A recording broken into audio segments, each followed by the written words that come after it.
Let that rock out a little bit. Yeah. This your boy Marcus Mack with another beautiful day in the Bay. I got a very special guest for you guys today. This man is when you talk about hustling in the game, his name's gonna come up immediately. Without further ado, ladies and gentlemen, Mr. Jerry Law. What's up, baby? Hey, Marcus Mack. What's up with the Mac man? What's up, people? Hey man, what's up with you? What's going on? The first question I'm gonna ask you is how you doing? I'm doing great, actually. I'm doing very well. I'm blessed. Yeah, I'm having a ball. Yeah, I see you all around the country. Shit, you doing your thing, man. Hell yeah. I just got picked up today. I got a show in Dallas this Friday. Oh, is that right? Let me Yeah. see. I know you in Vegas a lot, man. And everybody say, "What Lucky at?" Not Lucky, but Jerry Law. Where's Mr. Law? Law is in Las Vegas. Law in Louisiana. Law is in Alabama. Man, you be everywhere, man.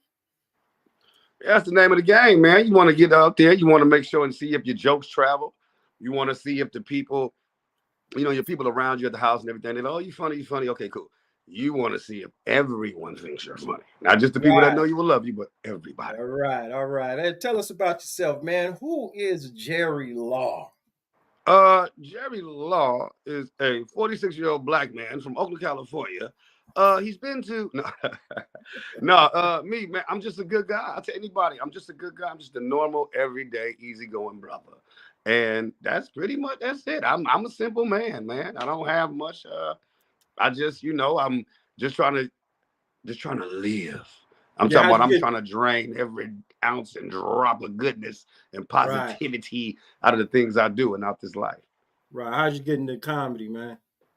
How did I get in comedy? Yeah, what made you want to do comedy? I was always told that you should be a comedian. You should be a comedian. I was always told that for my whole life. Right. And so I had went to prison, and it was there where I guess I could say I perfected it, because it was just a bunch of, we would sit at the table, we'd start clowning, talking smack. Right. And then I guess, one thing I always watched was comedy. Okay. Early 2000s, Comic View, they still was playing Def Jam. They still had all the old reruns, you know what I mean? So I watched a lot of comedy. That was like the only thing I would watch when I was in prison was comedy. That was the only thing. Comedy movies, stand up. Oh man, that was my everything, man. The Def Jam era. Everything closed. Shout out Mary Coop. Yeah, it was just that, man. And so what happened was I had my first show in prison. We was in Sarah, Oklahoma. My little homie T-Man, he had died movie from Pasadena, Denver Lane, blood. And his mama passed. And he was my everyday nigga in there. And I never had felt that or experienced the death of a mother, my mom. And so, we of course we gave him his time. He boarded up his door, so we didn't see him for like a month. He stayed in there grieving, man. That was his go-to. Anytime he needed something, she sent it. She rolled for the boy all the way up until she couldn't roll anymore, Right. So that was, just because he's a good dude. He was a good dude, good guy, friend, good. And so it was like, wow. So one day, it was the day he was coming out, it was like a Saturday morning. He was talking to the OG crib homie in the pod. And he came up to my cell door and he said, "Hey, Luck," he said, you coming out this morning? And I said, "Nah, man, I'm going to chill, man. I ain't doing too cool. I'm going to chill. I'm going to lay back, watch these college games." He said, "Well, man," he said, "Look, man, the homie T-Man coming out today." I said, "That's good, man." I said, "My condolences," you know what I'm saying? Because he lost his mom. So he was like, he said, "Come down them into the table." So I said, "Man, let me look." I look outside my window out the cell. I look down at the table. Everybody at the table looking up at my cell. All the brothers. I'm like, man. I told him, I said, "Hey, big homie." I said, "I've been to pen a little bit." And I said, "I'm the only cat in here from Bay Area.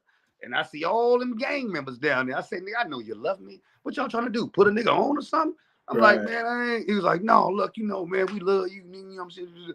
He said, "No, the homies, they all want to wait. They want you to do your thing." I said, "Do my thing." I said, "Nigga, what I'm supposed to do? Dance?" Like that. He was laughing like a motherfucker. He said, "That's what I'm talking about right there." I said, "Because I had already started writing jokes. I wrote hella jokes, but I didn't know the formula or format. I just knew the boom, boom.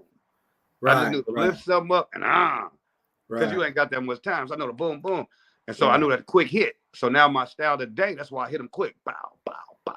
And so he said, I'll tell you what, man, I'm gonna pay you. I said, all right.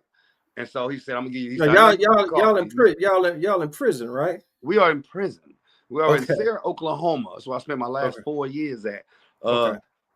Thank you, Arnold Schwarzenegger. That's how all the brothers got out there messing with him. But he said, man, look, I got $20 for you. He said, matter of fact, I got a fat ass shot of coffee for you. He said, matter of fact, I'll be right back. So he came to my cell, though.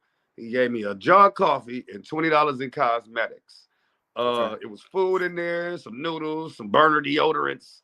I ain't like that's currency in currency, in man. prison. So I made $20, which is like $300. No, I made $20 on my first comedy show in the pen. So I walked out, walked downstairs. Let me see what a tumbler at. Oh, walked downstairs, got my tumbler, made me some coffee, went over to the table. Like I say, it's literally 50 brothers out there. I'm the only nigga from Oakland. Damn that. I'm the only cat from Northern California in that building from the Bay Area, right? And so I'm in there and they was like, what's up, y'all? They was like, what's up, Lucky Cuz? Hey, Lucky Blood. You know, we all get along. You know, it was oh man, the camaraderie and unity, unmatched. I hope we have it out here, but in there, unmatched. So I'm at the table. You hear somebody say, oh shit. Oh, Lucky about to get started. They say, boy, why y'all bring Luck out? They say, you know, he's gonna roast the shit out of a motherfucker. Because I roast hard, you know what I'm saying? Like, it's some real shit, you know? So, next thing I know, they said, all right. They said, motherfucker said something about me. And I said, all right, you got one more time. You know where this is going. I said, I got my knife too, nigga. Like that. Right? So he laughing. And T-Man, I said something. T-Man started laughing. It was over. I just did a set for about 15, 20 minutes. Everybody laughing, then we start gambling, and the little homie was so that's the beginning. That's how I got started. That's lucky dollars getting started in a comedy game. Hey, I'm gonna tell the story about when I first met you. Yeah. And because we used to call you Lucky on the spot. Yeah. Because we was throwing shows everywhere.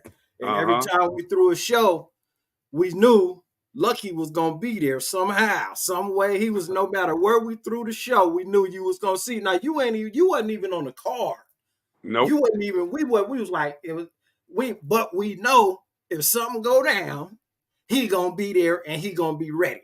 Now see, that's what I be trying to tell these new comics. You have to be ready and consistent. You know what I'm saying? Consistency pays off in this game. You know what I'm saying? That's how you get a job. Somebody don't show up, they say, hey, go on, bro. Go on, get up in there. You know what I'm saying? And next thing you know, you doing your thing. You know what I'm saying? So Lucky, man, I remember meeting you, man. I remember you out front, clowning motherfuckers out front, right, in line. And I'm like, who is this brother right here? This nigga going in on everybody standing out here. And then you started talking, you said, and then Leroy was like, man, fuck, give him 3 minutes, let him get on real quick. And then you got on and killed it. And then after that, it was just like, every time we saw you, it was just like, man, you know you on. You ain't even got to worry about it. As soon as you walk up, hey, you in. You ain't even got to worry about it, man. So, yeah, man, that's how Lucky got started. Let's talk about some of your influences, man. Let's talk about people that, influence you and people that, you look up to in the comedy game. Or not even a comedy game, just period, as an influence. So the people that I look up to, Frederick Douglass. Okay. Only because Frederick Douglass was self-taught. Yeah. Frederick Douglass taught himself how to read, right? He taught himself the law. Frederick Douglass. Oh, yeah. That's why I get that. Yeah, that's why I get my I don't get my drive from that per se, but I do gather motivation because that brother was and at that time to do what he did, but he stayed cognizant and he had the mind to teach himself.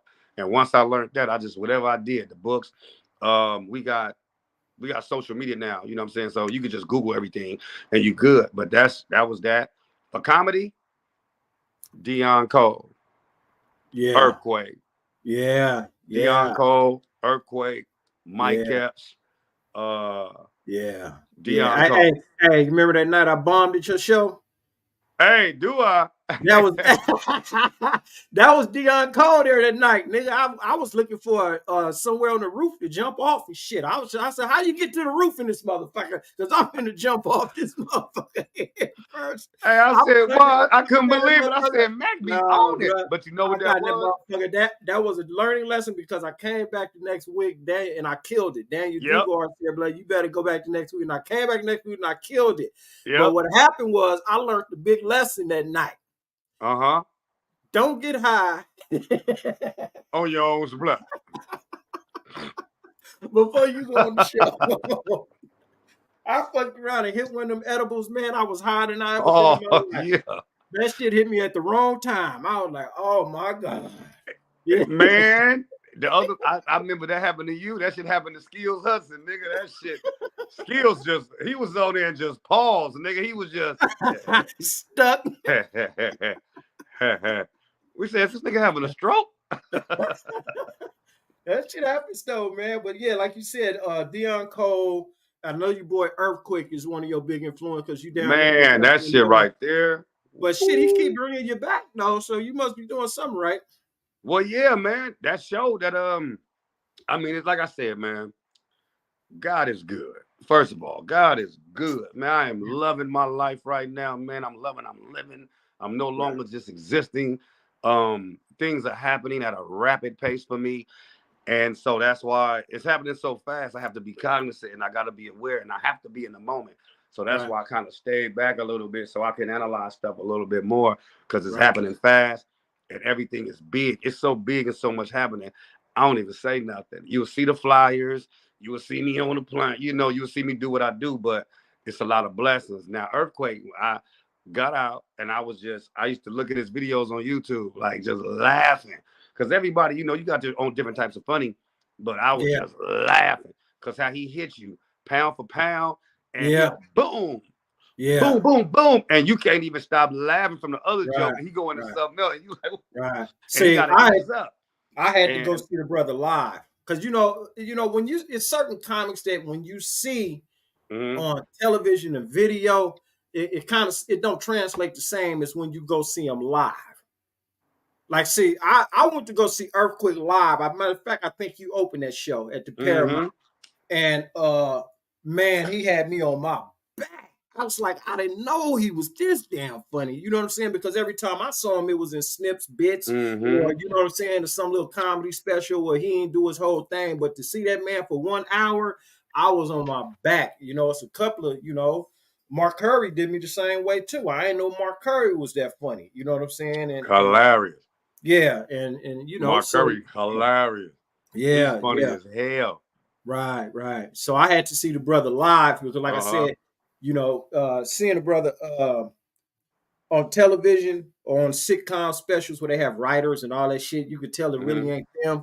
But when you see them live and they doing they thing, oh, that shit funny. That's how Earthquake was to me, man. I was like, wow. It was like being at my family barbecue and my uncle going off with a can of slits in his hand while he manned the grill, just going off. You know, that's what it reminded me of. You know what I'm saying? So okay, that's your influences, man. Anybody else that you know that you could think of? It don't even have to be a comedian or nothing like that. Anybody else? Anybody else? I would say you and Leroy. Me and Leroy. Come on, man. So here's the deal. Let me put this out there. You brothers single-handedly had comedy on lock in Oakland, possibly the Bay Area, but Oakland for sure. And I had just got out. I was just now hitting the scene. I was learning the game still. I was, like I say, fresh out. I got addictive nature, so I used to come over there starving, toe up, and y'all always show love. And you know, me and you with that Hennessy, man. Hey, look, it's over there. Well, I used to live for that shit, right? Now I can buy my own $70 bottle. You see how God works? Right? So, you know, we shooting shots and y'all had it. And every time I came through, this is what I learned. I learned that most comics don't want to open the show up. Most comics call it taking a bullet. Nah, you going to set the precedence. You about to set it off. If you weak and you bomb, the audience has a tendency to think that everybody else is weak and they're gonna bomb too. So that's why it pays to know who the comics are that you're putting on the show. My only issue was that I was new in the game, and y'all crowd, you know, y'all had it mixed. It was secular people, but it was a lot of church people. Right. I ain't know about the church people. I'm dicking pussy all bitch, you bitch, but I ain't know. Right. But I'm learning, and I thank you, brothers, for allowing me to do that, because through that, that's how I end up producing my own comedy shows. Because you two single-handedly had y'all ran it. Right. Comedy in Oakland was Go Baby, baby. Right. Marcus Mack and his boy. Right. They've been in the army or the service together. Now they out here doing the shows together. See, I don't know if you knew I knew that, but I do my research. Especially to a motherfucker that fuck with me. I got to do my research. So I'm like, man, them dudes is cool. I'm like, oh, the brother work. Okay, he do that. I say, oh. So I'm peeping the formula, you know? Okay, they do every other yada. Okay, now I'm getting it was a blueprint that we had. It was, man, and let me tell you, boy, it was right. We put the blueprint. And it was trial and error. We made a lot of mistakes. We did a lot of them shows was fucked up, but we was able to keep them rolling and keep them good. They wasn't the way, you know what I'm saying? Like I said, we did the I don't even know if you remember the Comedy Fest. We did 3 days of comedy, 3 days straight. And that was at the Black Rep? Nah, that was at the Bella Lounge, the one with the elevator that go up. And we had a show. We went Friday, Saturday, and Sunday. And we had about 30 comedians. Just bam, bam, bam. And we did every night. And so, because what we was trying to build up to was a festival. You know, let's do this now to see how it works. And then after that, next year we'll try to do it again and again, where we get damn near like 50 comedians all different days and different times and get them on stage. And now I'm gonna tell you another thing. You could put this on anybody. The only person who knew about this was Antoine Johnson. That what you call him shit, we had already thought about doing that shit. That shit with what's his name? Wild 'N Out. Yeah, Wild 'N Out. I said, this is what I said. I said, I put it together. I said, this is how we're going to do it. I want to put all these niggas on the stage at the same time. And I was going to call it a round robin. What I mean by that, we're going to put 5 comedians on the stage at the same time. And we're going to have 5 topics. And everybody got a topic about a baby mama, work, this, that, bump, bump, bump. And then you just set it off and everybody just go. You know what I'm saying? And then you can roast the crowd. You can do what you want, but stay on that topic. All the jokes is going to be about baby mamas. And then the head dude, the dude at the front of the line, change the topic and be like, nigga, I was at work. And nigga, that ain't shit. Well, and just go. And we just keep going. And you're going on the crowd at the same time, but you still doing your set. But your set is broke up. And I said, Antoine, what you think about it? He was like, man, that's cool. Then I talked to a couple of comics and they couldn't visualize that shit. Then I turn on the motherfucking TV 2 years later and motherfucking up there playing. What, doing the same shit. The same fucking Wild 'N Out shit and them 85 boys, 95 boys. 85 South. I said, South them out, DC, Carlos, Chico. Right, that's what I'm talking. You work with the brother. That's exactly what I was trying to do back then. I said, man, let's put them all on stage and let them go, blood. Fuck all this scripted shit. Just let them go off the head and just let them have fun. Just put them out on stage, man. I tried to put that shit together. We couldn't do it though, because all the comics at the time wanted to just be their own shit. You know what I'm saying? Exactly. You know? Man, look, let me tell you. I tell anybody about the comedy game in Oakland. I said, go, baby. Had it on lock. Yeah. Next thing I know, shout out to the brother Leroy, my Aquarius brother. Yeah. He went through what he went through. Yeah. Then it was over with Go Baby. And it left a vacuum for the comedy in Oakland. At that time, Whiteout, he was consistent. Right. He had his shows going because Jay Rich, he'll have shows and Jay Rich will stop. And Jay Rich come back hard and strong, go. He'll stop. He'll come back, he'll stop. At this point, he had stopped. Whiteout was on. He was putting his shows together. Right. The Go Baby show, I think y'all had one coming up before Leroy had the situation. Then we had a situation. that's when all of the comedy for you guys stopped. Right. And so then everybody was looking for something to do. It was a vacuum. And Whiteout had a show coming up maybe 2-3 weeks later. Mm-hmm. And that's how he was already doing his thing, but that like revamped him because now all them people came there. Right. Only difference was it wasn't no clean comics on Whiteout shit. Everybody was bitch, fuck you, motherfucker. Cold Skittle, bitch. What you doing, you fat bitch? You know what I'm saying? So, but it's church people in there. They're like, oh my God, this is not what I thought it was. Right. Because You gotta know. He was at the rep too. Y'all was at the rep. So some people, they don't even look at who the producer is. They just know comedy at the rep. So whoever throw comedy, oh, that's comedy at the rep. That's all. You know what I mean? Right. And that's what happened. So he blew. And then, you know, people come in, and then, like I said, everybody else, like you said, everybody want to do this, do that.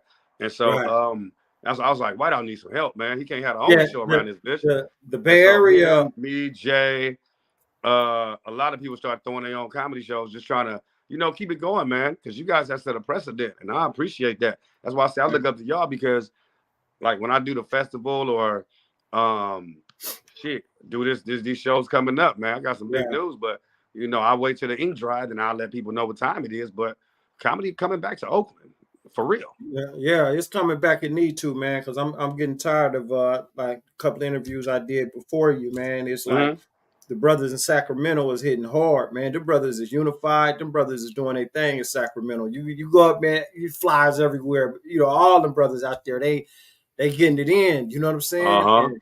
And I, you know, I'm looking for flyers here, and the only thing I see is Wednesday shows, and you know, I mean, I really ain't seeing no real show. You know what I'm saying? Yeah. No, it ain't. You know, no, like boom. But we Ernest East and Rick Sullivan, they doing their thing, but you know, that's like once every 2 months, maybe once a month. Yeah, Rick Sullivan and damn, what's the brother name, man? Ernest East. Yeah, Ernest East. Yeah. Him and Ern, man. Him and Ern doing their thing out there. I still ain't did none of them shows yet. They still ain't booked me. Well, let me say, hey, man, let me go on here and ask this one last question, and then we'll move on to the next topic. But what's your favorite part of being a comic, and what's your least favorite part of being a comic? Okay, so you didn't already talk about most of it. My favorite part about being a comedian is that, one, it was my gift. This was my gift, man. I love to do it. I mean, when I tell you, I love this shit. Comedy kept me sane, saved my life in prison. Like, just being funny. Just being funny has allowed me to make a lot of great, strong relationships with people. And being funny gets me into spaces that even sometimes money wouldn't have been able to get me into. You know what I mean? I love that about comedy, is that love that VIP. Come on, Lucky. Come on. Yeah. That's my boy Luck, man. Tell him, come on. How many you got with you? Oh, it's just me and two more. All right, come on. Who you got with you? Oh, just me and my cub, me and two more, me and my girl, or me and the homies. You know what I'm saying? Yeah. Take these drink tickets, man. Go sit in that booth. Take these drink tickets. Yeah. There it is there. And so I love that about comedy. I love the fact that I get to change lives through my comedy. I love the fact that I get to keep a promise to a brother named Kill, 120 Remy Crip. That's how I did the show in Oklahoma, but that was like 2 years later. That was almost 2-3 years later, after I made a brother a promise that when I came home, I'll be a comedian and I'll tell our story as far as brothers being locked up and you know, what we go through up in there, and you know, when you come out, what it's about. So right. Are you affiliated? What's your gang? Oh no, I'm not in the gang. You're from the town. That's right. I forget town, man. Yeah. Because a lot of times you be out of state. You know, like, you know, I was in Louisiana. I was in Monroe. You know, and they got. Yeah, I'm like, come on, brother. I'm like, man, I had on, you know, my colors and shit, but you know, motherfucker just keep looking at you and shit. Yeah, trying to figure it out. Around, trying to figure it out. I'm like, look, bro, I don't bang, bro. Don't even, you know, I don't even do that shit. I know y'all doing y'all little shit up here, but don't even think about it, bro. Because you know, I got my heat. We in Louisiana, nigga, I could carry. So hell yeah, you carry in Louisiana. I got my folks out there. They from 9th Ward.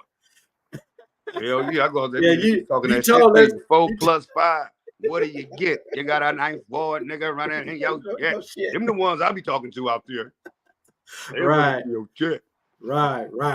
You know what I'm saying? But I love Louisiana. It's man, I like performing out there. You know what I'm saying? Like the New Orleans Comedy House. Oh my God. That's right down there on what You know, I think that this hospital. Yeah. Chupatula, some shit. Yeah. If you just cool, the hospitality Oh man. is good, man. Them people, hey, come on, baby, come on, you get your tea and all this. So they talk to Yeah, you nice, and you know, it really is. It's really like this. Don't start no shit, won't be no shit. pretty much. That's the way it is, man. Don't nobody got attitudes. Everybody nice. I mean, Mm-hmm. even the thugs be nice. You know what's happening, bro?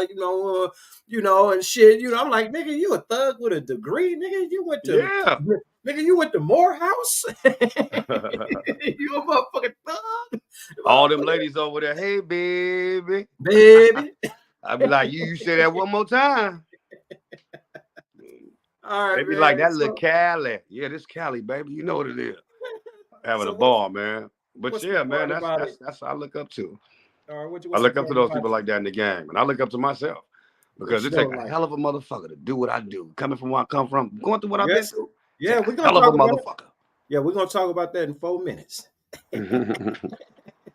We're at the 26-minute mark. For 4 minutes, we're gonna talk about that. What you don't like about the comedy game. What I don't like about the comedy game, hold on, let me get this list of where I can start. Hold on. Now, what I don't like about the comedy game is that there's a lot of jealousy, there's a lot of envy. Yeah, There's a lot of cats that hate. And I mean, yeah, yeah. here's the deal. Let me explain to you this way. Um, you have a lot of comedians, but everybody's not funny. Mm-hmm. Even though funny can be subjective, everybody's not funny. Like, you know what I'm saying? We got a lot of comedians, but everybody not funny. Two, how can I put it? I don't like the fact there is it's like fake unity sometimes. Sometimes people are around you just because they know you gonna hit, or they like that nigga might make it. I'm gonna hang around him, and they'll be talking about you right behind your back as soon as you turn around. Yeah, It's a lot right. of Trying to. backstabbing, backbiting. Yeah. It's a lot of hate.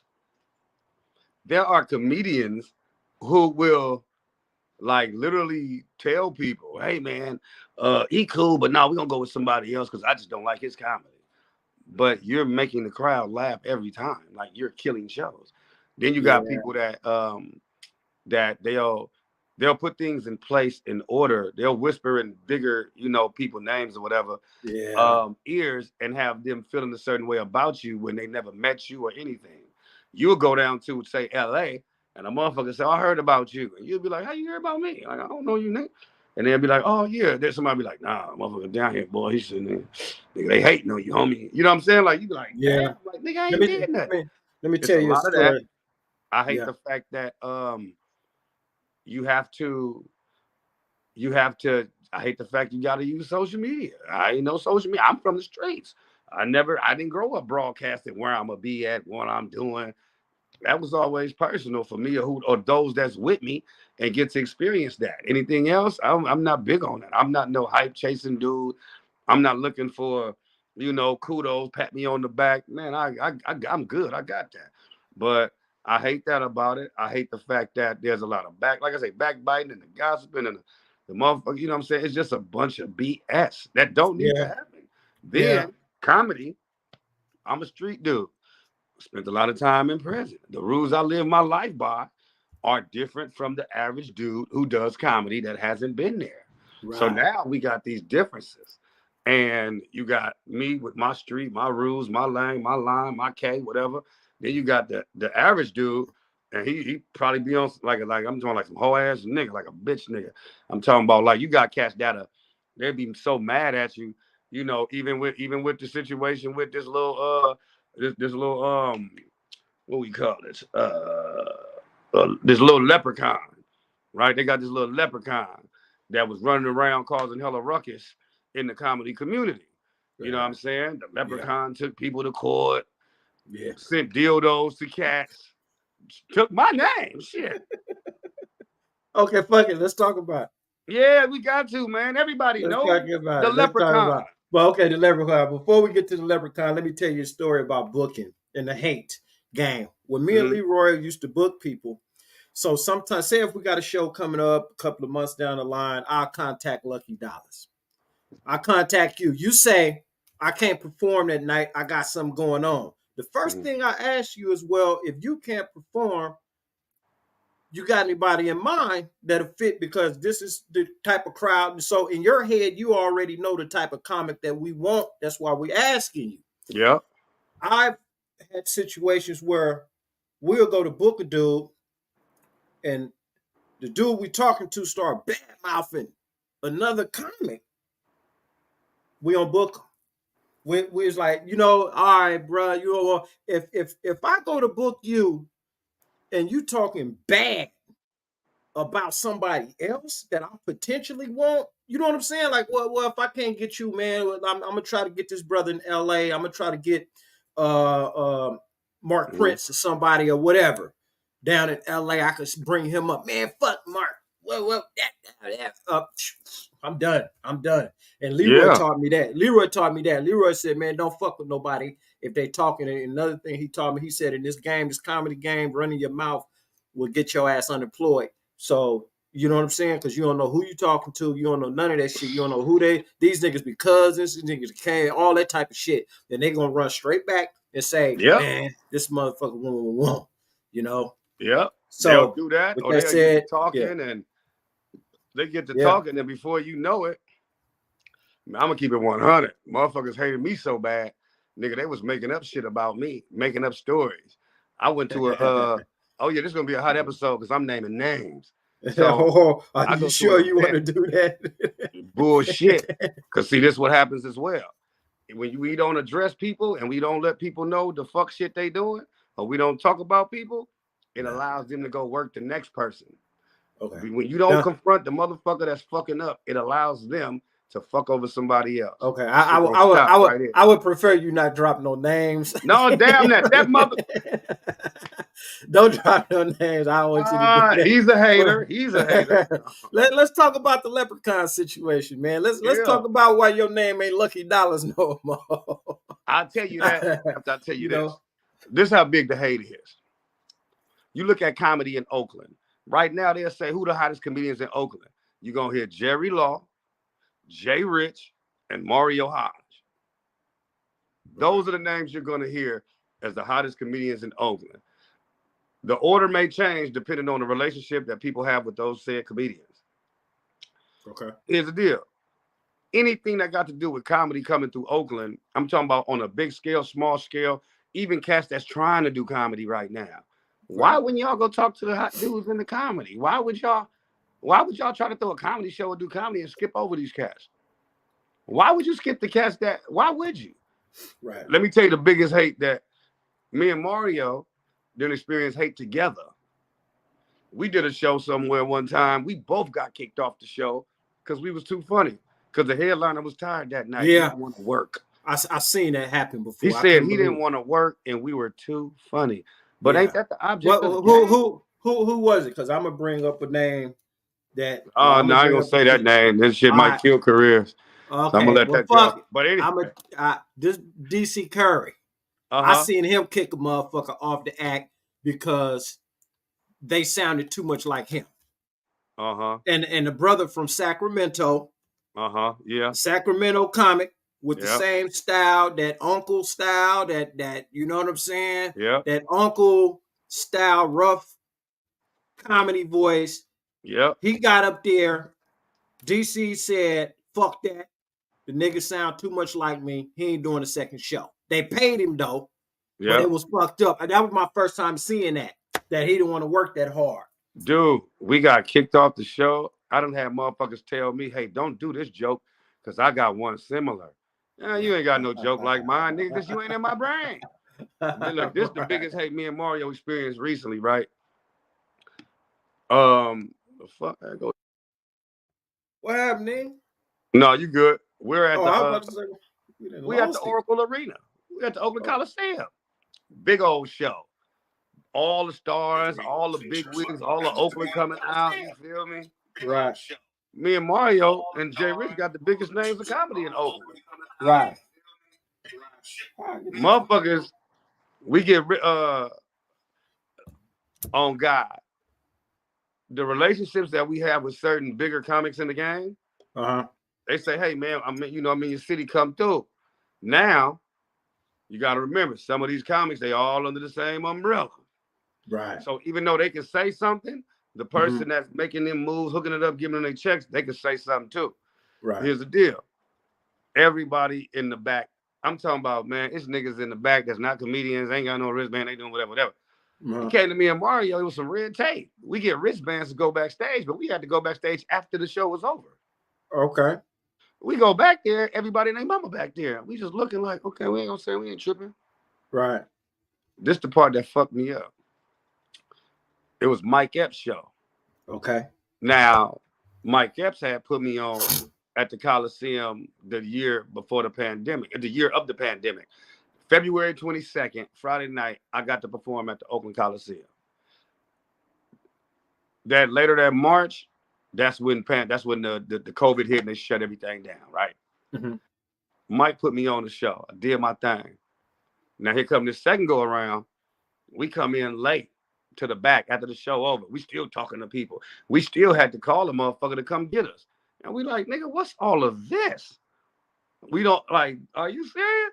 And we just laughing. I was like, boy, if I found out the motherfucker that's hating on me right now, man, I just laugh and say, you know what? You got to hate harder because I'm finna be up in there. Watch this. So next thing you know, we get back there. Nigga, why when I get back there, me and Mario walking in, we said what's up to Quake, said what's up to a few people. We turned to go up in Mike Epps' room right there. Mike see me. Hey, nigga, hey, boy, where was you at? Well, yeah, boy, I would have had you open the show for me. Right. Wait, woo. Just like that, in front of the whole fucking room, everybody, even comics that's in there that's hating on us, you feel me? Right. And it's just like, whoa. But guess what? It's okay. Because Luck kept hustling, kept doing what he do. And these same players, I don't got to talk to them no more. Now I got the source. And like I said, at the end of this month, there's some big shit going on. Like I said, you'll see. I'm just going to post shit. I ain't going to say nothing. Because if you say something, I learned that too. You get on the gram and you're happy. My God, you so happy that things are going good. And you just want to share that good news with people. But there's people on the other side that's going to hear that good news and then they start making phone calls. Now, y'all put him over there. He over there. Well, who is that? And then next thing you know, it's crazy. You know what I used to hate when I was performing comedy, when I was a comedian? I used to hate when people wanted you to be funny on the spot. Like, like you off stage, you just chilling, man. Like don't know when to turn it off, don't know when to turn it off. You know what I'm saying? And I'm sitting here with my wife and they just looking at my face, wanting me to say something funny. I'm like, man, get the fuck out of my face, man. Man. That's the only part that I used to really hate about the game is that people wasn't able to understand when I was working and when I was in my personal time. You know what I'm saying? Absolutely. That's the man, they don't. They don't understand that. If I'm not at a comedy show or not on stage, then I'm not cracking jokes, man. I'm living my life. I'm doing what I do. But they don't get that. Yeah. So it comes with the territory. I get a lot of that all the time now, which I accept it. I'm okay with it. Right. Only because I understand it comes with the territory. And hey, hey, boy. Yeah, I tell people, man. I tell people to stay out. I'm an Oakland celebrity. I say you better stay out the comments too, because you get to looking at the comments and shit and what people saying about you and all that shit. I don't even they can't. One thing about me I love. One thing about me I love is that motherfuckers can't say really nothing about me. They can't say nothing. I don't do nothing but do good stuff. I only do good. Let's talk about your community service, man. Let people know about your nonprofit and what you got going on with the mayor. I heard you got shit going on with her. You got your nonprofit. Hey, that's my mayor. I don't care how y'all feel. That's your girl right there, huh? Yeah. That's Miss Dawg, Shane Dawg. Okay. Boy, they so bad at her. Yeah, that's Talking Transition. That's all of us. We on the steps of the city hall, man. That's when we first signed the contract, and I had to start hiring the youth that I got in my organization. Okay, let's talk about that.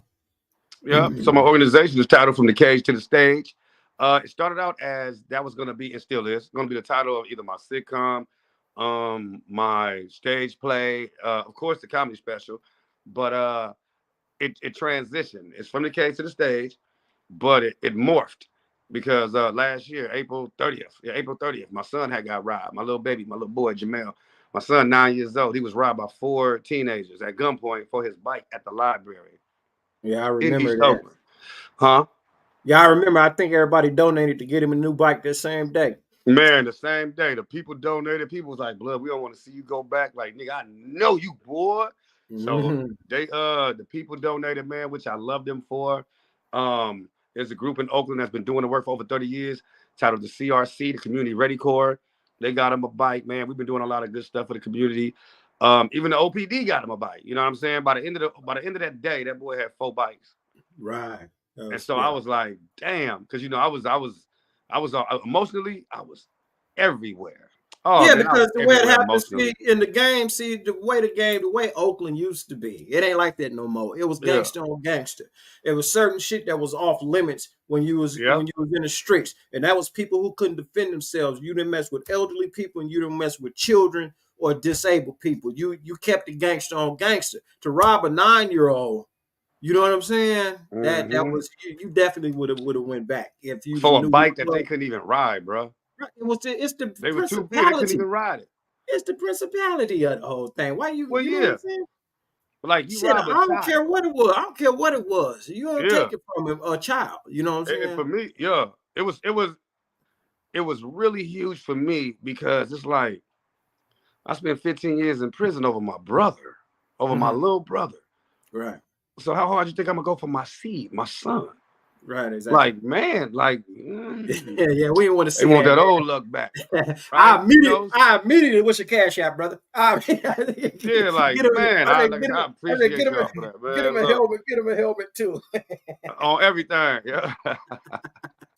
And so what I did was, there's a part of the story that I don't tell. I'm gonna end up telling that story on stage or something because I just say it, get it out, and if you're there, you hear it. Okay, whatever. There's a part of that story that I don't tell, and it was right when I had right when I got to meet up with the youngsters. Because 3 hours later that day, I had got the tape, the videotape of them robbing my son when they went to. So I went over there and I had called one of my homies and just, I had Oh yeah. let Oh him, y'all caught him. Y'all found out who it was. yeah, Oh, we got okay. his original bike back. Oh, okay. I didn't know. Yeah, I know, man. Hey, I ain't no, don't get it wrong. I ain't no tough old, but I'm gonna take care of mine, and I'll leave that there. So I called some of my partners, some of my homies, and they was like, "Bro, you can't, man, you can't." And I'm sitting there, I'm like, I'm looking at all four, I'm writing there. They're like, "Where you at?" I said, "I'm over here." And they like, "Man," they said, we gonna come." He said, "You drive off right now, and in 30 minutes," he said, "In 30 minutes, we'll be bringing that bike to your house, just like that." So within 30 minutes, my homeboys went over there, commandeered the bike, got it back. And then that was that. I left it alone. I left it alone. Because if I didn't leave it alone, then this story would be different. So I just Yeah. left it alone. And I didn't want to contribute to what's already happening. I didn't want to take the old route. You know what I mean? Yeah. Uh and because I You had gotta been think there, about your son, man.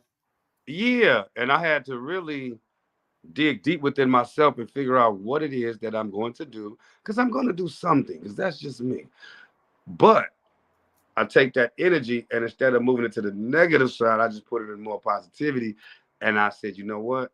I'm gonna take from the cage to the stage. I'm gonna create a nonprofit organization, and I'm not only, but I'm dealing with those specific kind of individuals because it's about choices and decisions, and the choices and decisions that y'all made. You could have lost your life, man. Y'all mama Right. could have been wearing a t-shirt, homie. Like this is real deal. Like you don't take nothing from mine, and you gonna pull a gun on my son, man. Look, and it's like you. It's like I could have, like, nigga, you gonna pull a gun on my son? Let me show you what that shit feel like. Pull out a chopper and then pop, pop, pop. You know what I mean? Like fuck your Right. mama, nigga. Pop, pop. Light up the house, all that crazy shit. Like Right. you don't want to even like do like you're, and this is me, like my nigga, like you don't know me, bro. Like you met me, they met me in some people met me under this guy, some met like you don't know me, homie. And Right. like boy, like ooh, that was the biggest test that I've had thus far. It was a Well, test, but I know at the end of the day, I was a whole lot smarter and yeah, I wasn't going back to jail for sure, but I didn't have enough time and energy to do anything to inflict or to basically keep that going. Okay. Talk So I about just your like, you know what? your nonprofit and let people Yeah. know how they can reach you and some of the things that you're doing with the nonprofit for the community to help brothers incarcerated brothers who've been recently Mhm. released, where they can go and some of the resources they could get in contact with, through Any nonprofits. brother, any brother that need a job right now, man, have a security team called Kano Security. That's Kano. Kano Security. You can come down to 2811 Adeline. I got my own office. Me and my brothers, we got our own office. It's a building. It used to be the boss building. We got our offices upstairs. My office, you'll see on the door to say Executive Director Jerry Law from the Case of the Stage. And then you see on the other one, it'll be Kano. We in 214, man. You want a job, come up. We'll hire you to our security company. We specialize in working with brothers who have records, who just came home because myself, I spent 15 years in prison. My other two buddies, one of them spent 25 years, the other one spent 29 years.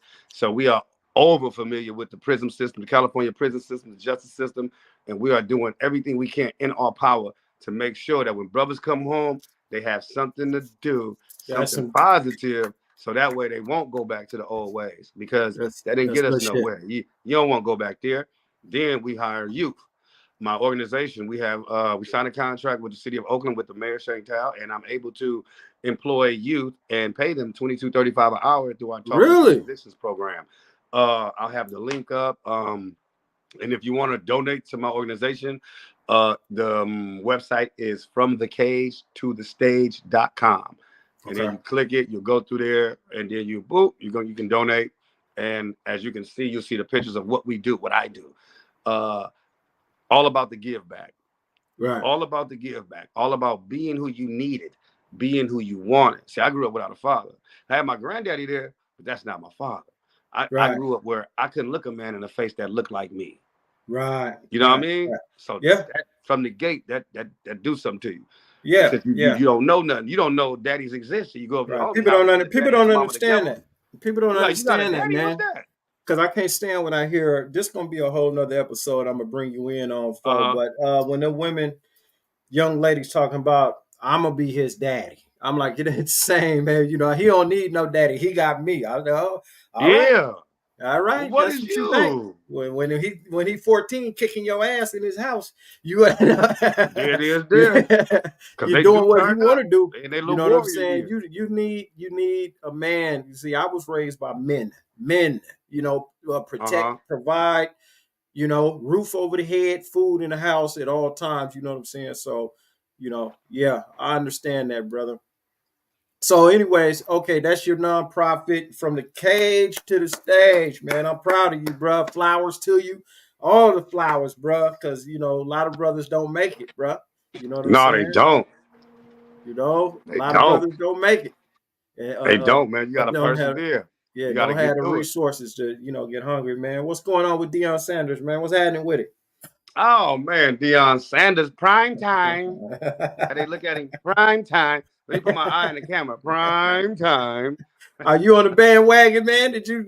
No, I didn't get on the bandwagon because I understand football. I understand that, but even more so than that, I understand people. Right. Now, see, Deion Sanders, he's always been that it guy.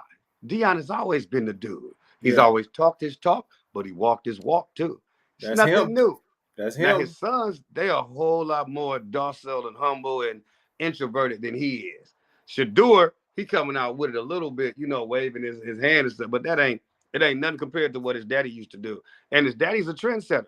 Now you got people you got people talking smack about Deion because he's this black coach. He's getting Colorado all these looks, and people are angry with that. And I seen a post yesterday about somebody talking about, y'all riding Deion, but there's other black coaches in the league, and woo. Hey, that may be true, but what is them black coaches doing? Them black coaches ain't did nothing big enough to get shine to their schools. Right. They have to do something. Not saying they're not coaching and doing all this, but Deion Sanders, ex-NFL player, is he a Hall of Famer yet? Yes, he got a gold jacket. Yeah. Okay. Yeah. So he's an ex-football star, not just a player, a star, MVP, He is created a lot of little different, nuances to the game. I want to say he went in with either Warren Sapp or what's the run? Emmitt Smith. I think he that gold class. Okay. Yeah, so Deion, yeah, he changed doing what the game. He's doing. You got people mad, huh? Yeah, he changed the game. He changed the game. So now he's changing the game in Colorado. He done took this team that was 1-11. They got a 90-year-old fan. She said, "Oh my God, it feels so good to celebrate and win because I was celebrating these losses all these years." She didn't want to die without a win. And they had her sitting out in the cold. Remember, Deion came and put her up in a booth. He said, "What you doing down here? This woman been watching this game for 100 years and 75 years." And you remember, Deion had to put her up in a booth with his mama. Yeah. Out the call, he said, "You 90, get your ass up here in this warm air." But I'm gonna tell you where he changed the game at. Why a lot of the other coaches are mad, because where the game changed, that people like Alabama, Clemson, all these Power 5 schools, they had it on lock. It was automatic. I'm gonna get the top recruits. I don't give a fuck who he is, where in the country. He's coming to Alabama.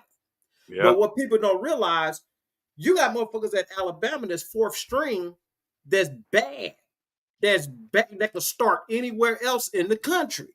So now they done drunk the Kool-Aid now, because they like, man, I've been sitting at Bama. Bama's so cold, they have motherfuckers who don't even get drafted. This nigga going in the second round and ain't even character ball but a couple of times. He ain't character ball, but his junior year a few times, and he in the draft. That's how cold Alabama is. But see, this is the situation that's going on with the portal. Portal was free agency. Yep. Yes. You go. So now, if I'm a kid, I'm at Alabama. You done told me I'm gonna start. Oh, you gonna start, Matt? You can come on to Alabama. So now I done redshirted. That's 1 year. My second year, my freshman year on the field, I sit on the bench again. Here it is, my second year. I've been there 3 years. My second year, I'm a sophomore, redshirt sophomore. It's my turn, right? I'm ready to go. Oh no, we got this new little youngster from Pig Knuckle, Arkansas. He bad as hell. He gonna start over you. What? I'm supposed to go. Nah, he gonna start. Okay, I'm hitting the portal. I'm going to Colorado. Fuck you. That's what they're doing. You got kids that are sitting on the bench that's bad as hell, that can't get on the field, and now they moving around. You see it every Saturday. You see what you see every Saturday. You see, that's the wide receiver transfer from Arkansas, transfer to Tennessee, transfer every fucking player you see, transfer from Duke. You know what I'm saying? They all they switch schools so they could play. So that's what that's what Deion changed the game. Deion said, "I'm going in the portal. I'm getting rid of all you motherfuckers, and I'm finna get all of these kids that ain't playing at other schools that's bad, and I'm gonna bring them here, and we're gonna do it." You see what I'm saying? Yeah. So that's where he changed the game at, and he bringing that star shit to Colorado. He bringing a vibe. He bringing the money. They make the swag. He bringing that. So the other coaches are mad. So the other coaches are mad because they're losing their players that they normally get. They normally get them 5-star athletes. Now the 5-star athletes is going, I ain't got to go to Alabama to make it to the league. I can go right over here to Eastern Washington, and we're going to play a couple of cool games, and I'm good. At least I'm going to play. I ain't going to be sitting on the motherfucking bench for 3-4 years. Yeah, that's true. That is very true. So we pushing up on an hour, man. We got 6 minutes. Hey, man, anything that you want to close with? Any encouraging remarks or statements that you want to say before we get on up out of here, man? I'm going to say it right now before we leave, man. I enjoyed you, man. I want you back on the show again. I want you to come through again, and we'll chop it up, and do this one more time, man. I love you. I love you, what you do. I love you. I love you, what you're doing for the community. That's why I wanted you and Whiteout on at the same time, because Whiteout got some community shit going on too. You know what I'm saying? Out there in East Oakland. So that's why I wanted y'all both on at the same time. But you had other things you had to do. But anyways, I'm gonna get y'all together again in the future, and so we could talk about comedy and the community, and how we could mix it all together, man, and make people happy and make people laugh. Even if we got to go out to some of these rec centers or whatever and do comedy and get these folks some comedy. You know what I'm saying? Absolutely, man. Yeah, like I say, It's laughter all is in the the best works. medicine. I got some I got some cold ideas about to go into play. You remember you said you ain't seen them flies? You about to. Okay, all right, man. So He on everything. Okay, no, I just want to say, man, first of all, I love you, brother. Thanks for having me. What else can I say, man? Just every Wednesday I'm at T's Southern Kitchen. It's comedy for the community, where I got comedy, poetry. This week I'm gonna have Melody Diane. She's has a band, so we doing live band and comedy. And just follow me, Jerry Law, the number 2 RAW, Jerry Law 2 Raw. Find out what I got going on. If you see me and my youth out there with the Talking Transitions team, like I say, that's what we hooked up with the mayor, man, trying to get all these surveys out, get them answered, dealing with economics, dealing with job opportunities, homelessness, trying to find out how we can clean up and make Oakland a better place. Yeah. All right, man. With that said, that's your boy Jerry Law. This your boy Marcus Mack. Jerry Law, thank you, bro. I love you. I'm going to just cut your mic off. Stay on, bro. The close.